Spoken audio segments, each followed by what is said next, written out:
শেষ দশকে একটা গুরুত্বপূর্ণ বিষয় হলো ইতিকাফ করা। রাসূল করিম সাল্লাল্লাহু আলাইহি ওয়াসাল্লামের জীবনে এমন একটি রোজা নেই যে ইতিকাফ মিস হয়েছে। কি মিস হয়েছে? ইতিকাফ একটি নির্ধারিত সুন্নাহ হলো ইতিকাফ করা, অথচ এই বিষয়ে আপনি আমি সকলে গাফেল। কত সুন্নাত পালন করি যেটা রাসূল করেছেন করেননি।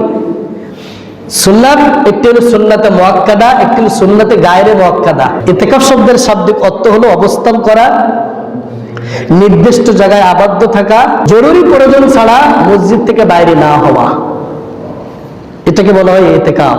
এটা শেষ দশকে মসজিদে অবস্থান করতে হয়, মা বোনদের জন্য বাসায় নির্দিষ্ট একটি জায়গায় ইতিকাফ করতে হয়। রাসূল করিম সাল্লাল্লাহু আলাইহি ওয়াসাল্লাম ইন্তেকালের পরে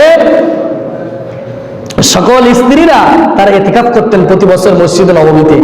মুহাম্মদ সাল্লাল্লাহু আলাইহি ওয়াসাল্লামের সকল স্ত্রীগণ বিশ্বনবীর ইন্তেকালের পর, আর বিশ্বনবী যতদিন বেঁচে ছিলেন কোন বছর তার জীবন থেকে এক বছর ইতিকাফ বাদ আমরা চেষ্টা করব। রাসূল করিম সাল্লাল্লাহু আলাইহি ওয়াসাল্লাম বলছেন, ইতিকাফের গুরুত্ব শুনে নেবার। রাসূল করিম সাল্লাল্লাহু আলাইহি ওয়াসাল্লাম বলছেন, যে ব্যক্তি একদিন ইতিকাফ করে, কয়দিন? একদিন।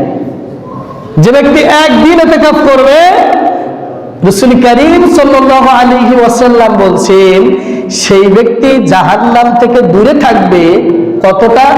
3 পরীক্ষা সমপরিমাণ। পরীক্ষাটি রাসূল করিম সাল্লাল্লাহু আলাইহি ওয়াসাল্লাম বলছেন, মাশরিক ওয়াল মাগরিব, পূর্ব অথবা পশ্চিমের যতটা তফাৎ, যে ব্যক্তি একদিনের নিয়তে ইতিকাফ করবে জাহান্নাম এবং সেই ব্যক্তির ততটা দূরত্ব থাকবে। সুবহানাল্লাহ। যতটা না পূর্ব পশ্চিমের তফাৎ ততটা জাহান্নাম আপনার থেকে দূরে থাকবে। আপনি যদি মাত্র কয়দিন ইতিকাফের নিয়ত করেন? কারণ মুহাম্মদ সাল্লাল্লাহু আলাইহি ওয়াসাল্লামের জীবনে প্রতিটি বছর তিনি কি করেছেন? ইতিকাফ করেছেন। কিসের আশায়? কদরের আশায়। কদর তালাশ করার জন্য তিনি লাস্ট 10 দিন ইতিকাফ করেছেন মসজিদে নববীতে বসে।